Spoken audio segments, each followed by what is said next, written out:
नमस्कार, आप देख रहे हैं गंगा जल न्यूज और मैं हूं आभा सोनी। अयोध्या में 5 अगस्त को देश के प्रधानमंत्री नरेंद्र मोदी श्री राम मंदिर के लिए भूमि पूजन करेंगे। पूरे देश के लिए ये गौरवशाली पल होगा। अयोध्या में राम मंदिर को लेकर चले आंदोलन का एक लंबा इतिहास है और साल 1990 व 1992 में हुए देशव्यापी आंदोलनों में फलौदी के राम भक्तों की भी भूमिका रही है। उस समय भी लोग फलौदी से अयोध्या के लिए रवाना हुए थे। हमने कुछ राम भक्तों से आज हमारे कार्यालय में बातचीत की और उस समय के दिनों की यादों को साझा किया। हमारे सहयोगी डॉक्टर अरुण माथुर ने राम भक्तों से बातचीत की। आप देख रहे हैं गंगा जल न्यूज और मैं आपके साथ हूँ डॉक्टर अरुण माथुर। आइए आज हम चर्चा करते हैं उस विषय पर जिसपे पूरे देश और विदेश के अंदर लोग बाग इस चर्चा के अंदर व्यस्त हैं। और जैसा कि आप जानते ही हैं, ये समस्या सामयिक है। ये है अयोध्या में भगवान रामचंद्र जी का मंदिर का शिलान्यास की कहानी के पहले सदियों से इस बारे में चर्चा चलती आ रही है और हम सभी जानते हैं कि अनेक कदमों से गुजरते हुए, अनेक पदों से गुजरते हुए आज इस स्थिति पे हम लोग पहुंचे हैं। 26 सितंबर 1990 ये वो तारीख है जिस दिन सोमनाथ से इस संबंध में यात्रा शुरू की थी और इसका आगाज किया था उस समय के भारतीय जनता पार्टी के एक प्रमुख नेता श्री लाल कृष्ण आडवाणी ने।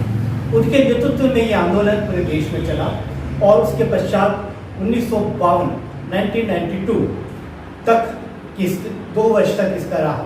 2 वर्ष में जब क्या क्या हुआ, कैसे हुआ, ये सब जानना हम सब लोगों के लिए उत्सुकता का विषय है।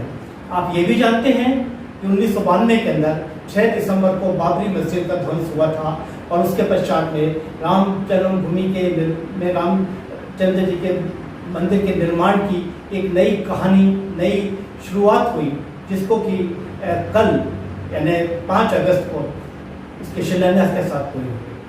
हम आपको इसके पहले 1992 के अंदर कार सेवकों के रूप में फलौदी से अनेक लोग गए थे।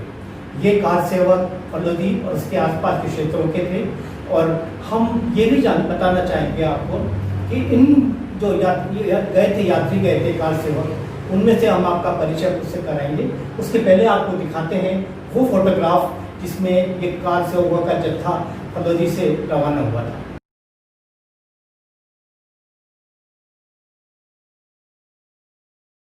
तो देखा आपने इस फोटोग्राफ को, देखा आपने कितने लोग इसके अंदर एकत्रित हैं।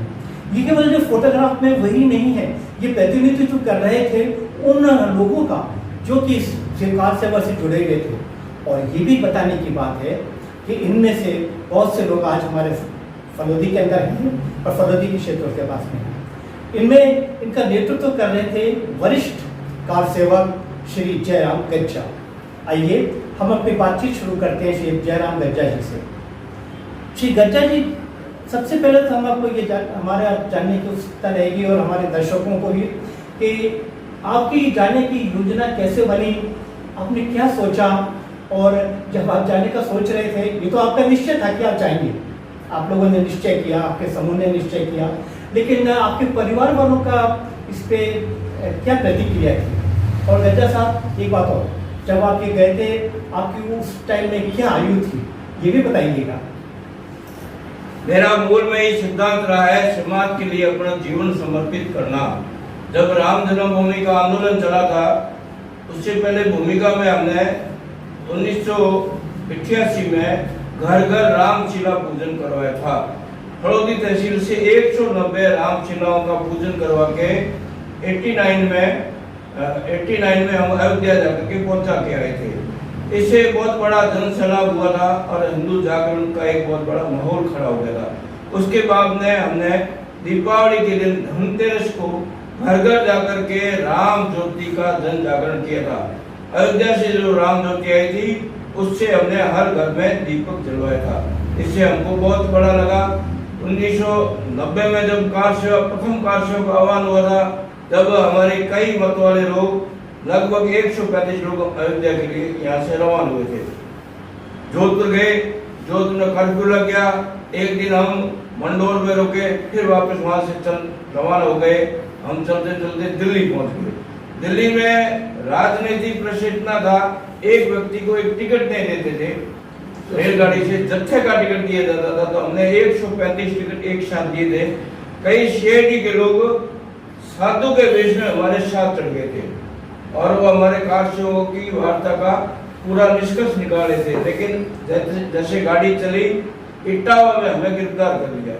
सारे 135 लोगों को गिरफ्तार करके जेल में डाल दिया। एक रात हम वहाँ जेल में रहे। हमने वहाँ राजनीतिक कैदी होने की मांग की।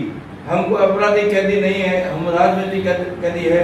वहाँ की तथाकथित सरकार ने हमारे कारसेवकों पर गोली भी चलाई और उसदंड हुआ। तो वहाँ के कलेक्टर साहब ने आकर के पूछा ये कैसे हुआ, तो हमको कानपुर में शिफ्ट कर दिया। हम कानपुर जेल में 14 दिन तक जेल में रहे। रातों रात से हम जेल में रहे। उसके बाद में वहाँ कारसेवा हो गई, पूरी पुलिस छावनी लगी हुई थी, लेकिन उसमें से भी हमारे 2 कारसेवक हमारे जत्थे में से चले गए। महेंद्र नाथ अरोड़ा और सीताराम परिहार, वो जाकर के वहाँ लाल कोठी के पास में शहीद हुए। वो स्थान में वापस जाकर के 1990 में वहाँ देख के आया। ठीक है, 6 दिसंबर 1992 से पहले हमने जो कारसेवक शहीद हुए थे उनके अस्थि कलश घर घर ले जाके पूजाए थे। उस पूजाने के बाद हमारे को लग रहा था इस बार हम इस जो विवादित ढांचा है इसको हम गिरा करके ही आएंगे।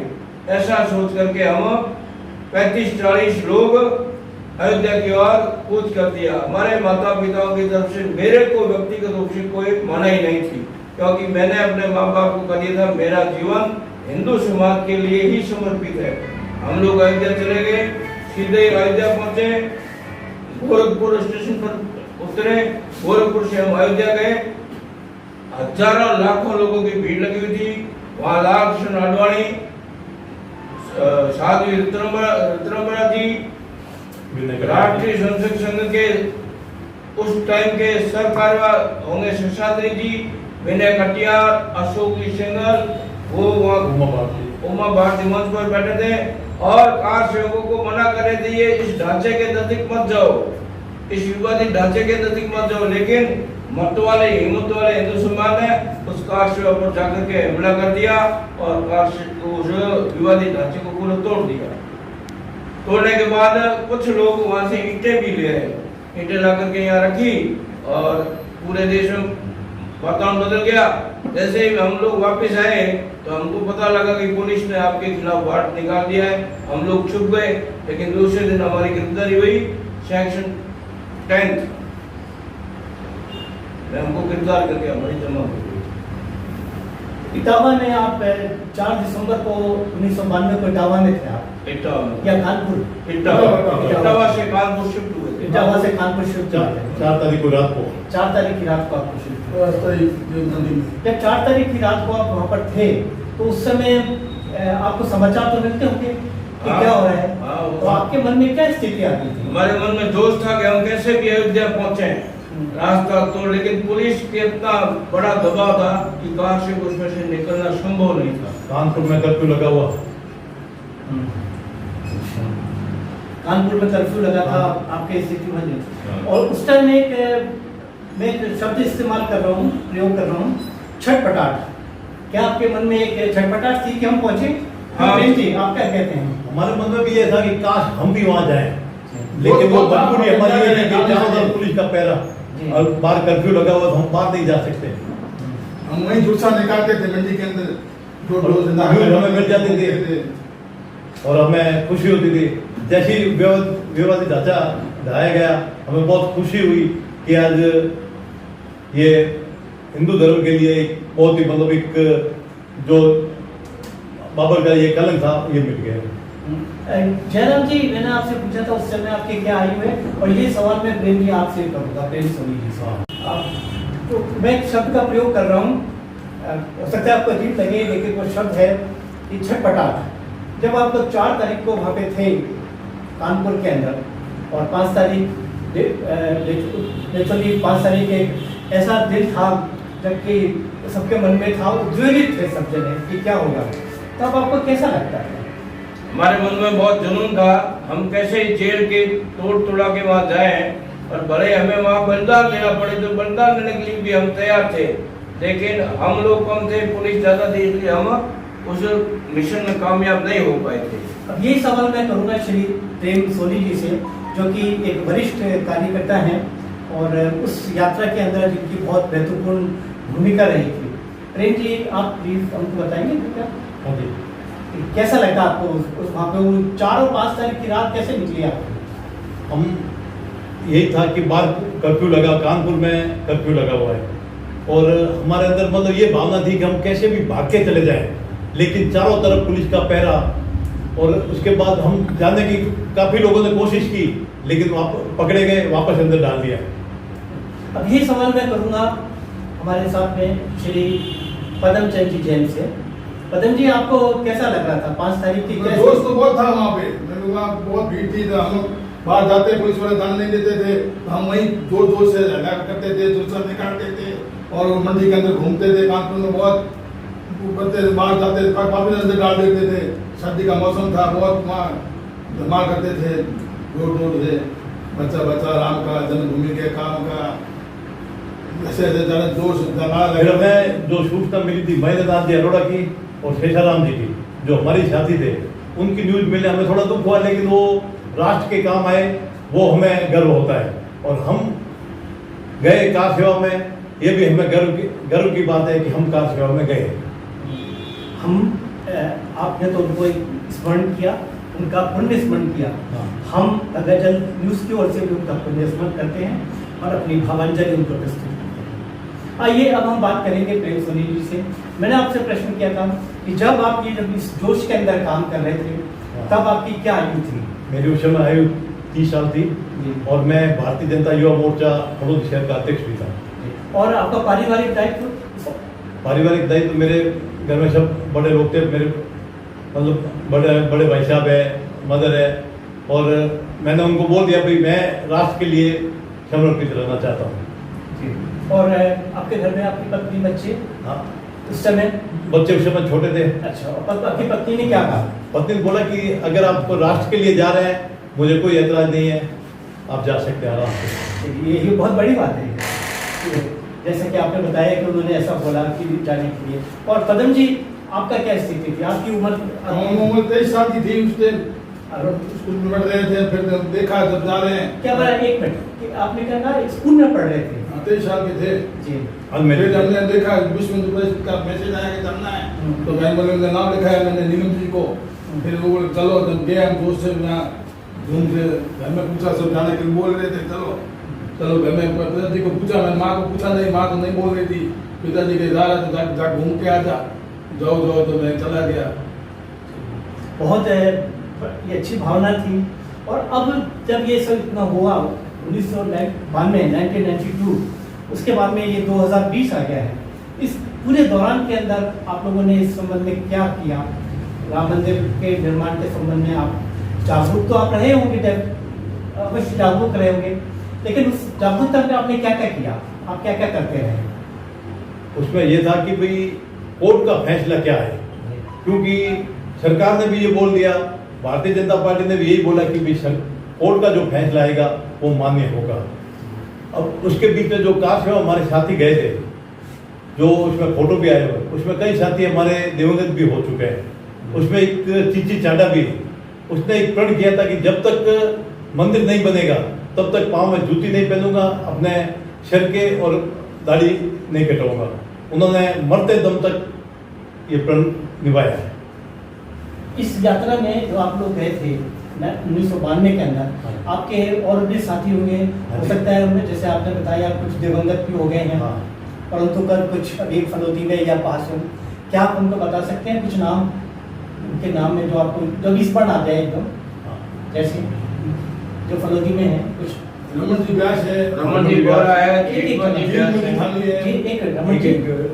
रमन जी बोरा, जीतमती व्यास, नीलम जी जैन, ओम जी भाटी, बंशी जी भाटी, भागीलाल जी सुथार, ओंकार जसमतिया, प्रेम जी सोनी, ईश्वर चंद जी सुथार, पदम चंद जैन, इंद्र कुमार भट्टर, रामेश्वर भूसरा, किशोर राठी, किशन गोपाल जी गुचिया, ऐसे काफी लोग थे। श्याम सुंदर भट्टर भी थे उसमें?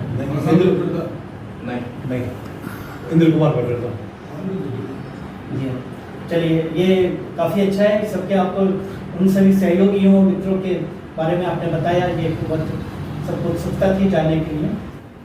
अब हम 1990 की 25 सितंबर 1990 से हमारी जो बातचीत शुरू हुई थी, 6 दिसंबर 1992 तक हम पहुँचे और अब कल मंदिर का शिलान्यास हो रहा है अयोध्या के अंदर। तो कल क्या आपका कार्यक्रम है, क्या योजना है और आप क्या बताना चाहेंगे कि कल क्या होना है? पूरे शहर में कल पटाखे छोड़ के जश्न मनाएंगे। रात के वक्त हर घर पर दीपक जलाने का लोगों से निवेदन किया है कि आज पुनः दीपावली का एक माहौल होना चाहिए कि हजारों साल से हमारे रामलला जहाँ विराजमान नहीं थे वो मंदिर वापस बनना है, इसलिए घरों में दीपावली का वातावरण होना चाहिए। रेंज जी, आप? एक और हमने रात को भी एक प्लान बनाया कि जो शहर में जयनारायण जी व्यास जी की मूर्ति, मोहन जी छंगानी की मूर्ति, दीपचंद जी की मूर्ति, अंबेडकर सर्कल, वहाँ जाके दीपक जलाएं। बहुत अच्छी बात है। और आप लोग संक्षेप में ये कहा जा सकता है कि 25 सितंबर 1990 को सोमनाथ से हुई यात्रा का समापन का एक चरण, समापन तो नहीं लेंगे हम तो, समापन का एक प्रमुख चरण कल शिलान्यास के कल शुरुआत होगा। 25 सितंबर 1990 को सोमनाथ से हुई आरंभ यात्रा का, मैं इसको कहूँगा कर्म यात्रा का समापन कल 5 अगस्त 2020 को अयोध्या में होगा, जहाँ की इसका शिलान्यास होगा। गजा जी, इस बारे में आप क्या बताना चाहेंगे? कल राम जन्मभूमि शिलान्यास, राम जन्मभूमि ट्रस्ट द्वारा राम मंदिर की नींव का उद्घाटन होगा। उसमें हमारे देश के प्रधानमंत्री माननीय नरेंद्र मोदी जी उपस्थित रहेंगे, विश्व हिंदू परिषद के वरिष्ठ अधिकारी उसमें उपस्थित रहेंगे, राष्ट्रीय स्वयंसेवक संघ के सरसंघ चालक जी माननीय मोहनराज भागवत भी उसमें उपस्थित रहेंगे और अन्य हिंदू संगठनों के बड़े बड़े पदाधिकारी वहाँ उपस्थित रहेंगे। बहुत बड़ा जनसनाद रहेगा, उसमें मोदी जी के हाथ से नींव का मुक्त किया जाएगा। कार्यक्रम के लिए हम यहाँ फलोदी में बैठे हुए, हम सब जने यहाँ और हमारे साथ में हमारे दर्शक और वो सब लोग जो किसी न किसी रूप से राम मंदिर के निर्माण के लिए भावनात्मक रूप से जुड़े हुए हैं, अपने मन से जुड़े हुए हैं, जिनकी आस्था है राम के प्रति, उन सबकी ओर से बहुत बहुत शुभकामनाएं और आपको धन्यवाद कि आपने हमको समय दिया। और अंत में ये कहूँगा कि भगवत गीता में एक कहा गया है कि कर्म करो, कर्म के फल की चिंता मत करो। संभव है ये 25 सितंबर को हुई यात्रा का यही अंतिम हुआ है कि कर्म किया और फल की चिंता नहीं की और फल कल मिलने वाला है। बहुत बहुत शुभकामनाएं, आप सब हमारे साथ हैं। धन्यवाद। जय श्री राम। जय श्री राम। आशा है आपको ये बातचीत पसंद आई होगी। अब रुक करते हैं दूसरे समाचारों की ओर। फलौदी के स्वामी विवेकानंद राजकीय मॉडल स्कूल में शिक्षण सत्र 2020-21 में कक्षा 11 विज्ञान संकाय के जीव विज्ञान 40 सीट व गणित 40 सीट के लिए ऑनलाइन प्रवेश के लिए विद्यार्थी विद्यालय की वेबसाइट www.svgmfalodi.com पर फॉर्म ऑनलाइन भर सकेंगे और आवेदन की हार्ड कॉपी में दस्तावेज सुबह 10 बजे से दोपहर 3 बजे तक विद्यालय में जमा करवा सकते हैं। कोरोना महामारी के कारण इस बार स्वतंत्रता दिवस समारोह का मुख्य कार्यक्रम मेजर शैतान सिंह स्टेडियम के स्थान पर राजकीय सीनियर सेकेंडरी स्कूल के पिछले मैदान में मनाया जाएगा। स्वतंत्रता दिवस समारोह की तैयारियों को लेकर मंगलवार को एडीएम हकम खान की अध्यक्षता में बैठक का आयोजन किया गया। बैठक पंचायत समिति सभागार में हुई। समारोह में मुख्य अतिथि एडीएम 8:30 बजे ध्वजारोहण करेंगे। बैठक में एसडीएम यशपाल आहूजा, पालिका अध्यक्ष पन्नालाल व्यास, ईओ अनिल बिश्नोई सहित अन्य विभागों के अधिकारी उपस्थित थे। लोहावट में भारतीय किसान संघ की बैठक आज राष्ट्रीय जैविक प्रमुख रतन लाल डागा व जिलाध्यक्ष नरेश व्यास की अध्यक्षता में आयोजित की गई, जिसमें 5 अगस्त से शुरू होने वाले प्रदेश व्यापी आंदोलन के तहत जोधपुर जिले में होने वाले कार्यक्रमों पर विचार विमर्श किया गया। इसके तहत जोधपुर जिले में सभी तहसील मुख्यालयों पर अनिश्चितकालीन धरना दिया जाएगा। फलौदी में एडीएम कार्यालय के बाहर धरना प्रदर्शन करते हुए ज्ञापन सौंपा जाएगा और धरना शुरू किया जाएगा।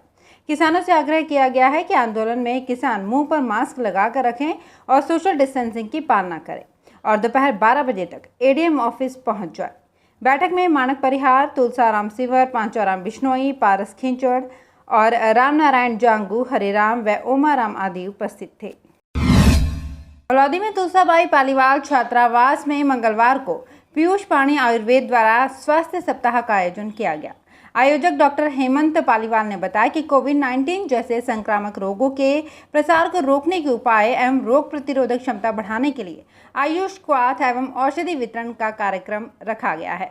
साथ ही वर्षा ऋतु में होने वाले रोगों की जानकारी एवं रोकथाम के उपाय बताए जाएंगे, जिसमें पीयूष पाणी आयुर्वेद संस्थान द्वारा अतिथियों को आयुष किट वितरित किए गए। ये कार्य प्रतिदिन सुबह 8:30 से 10 बजे तक और 10 अगस्त तक चलेगा। शाम के समय ये काढ़ा एडीएम कार्यालय व पुलिस थाने में जाकर कार्यरत कोरोना योद्धाओं को पिलाया गया। कार्यक्रम में एडीएम हाकम खान, एडिशनल एसपी दीपक कुमार शर्मा, भारतीय किसान संघ के जिलाध्यक्ष नरेश व्यास, जयप्रकाश गुचिया आदि उपस्थित थे। आयोजक मरुधरा बिजनेस सॉल्यूशंस ने आभार जताया। सरस्वती आश्रम स्थित मोहनेश्वर महादेव मंदिर में बुधवार को संत तीजो जी के सानिध्य में आचार्य रमेश पुरोहित के मार्गदर्शन में शिवलिंग पर 1008 घड़ों का पानी व दूध से सहस्त्र घट का आयोजन किया गया। यजमान चांदनी, हरिवंश चांडा, सुमिता विक्रम रंगा आदि थे। इस दौरान दूध, दही, इत्र व गंगा जल से जलाभिषेक किया गया। कार्यक्रम में आचार्य रमेश पुरोहित के अलावा मुरलीधर बोहरा, सत्यनारायण पुरोहित और अशोक पुरोहित आदि उपस्थित। आज बस इतने ही समाचार। कल फिर आपसे मुलाकात होगी, तब तक के लिए मुझे आज्ञा दें। धन्यवाद। शुभ रात्रि।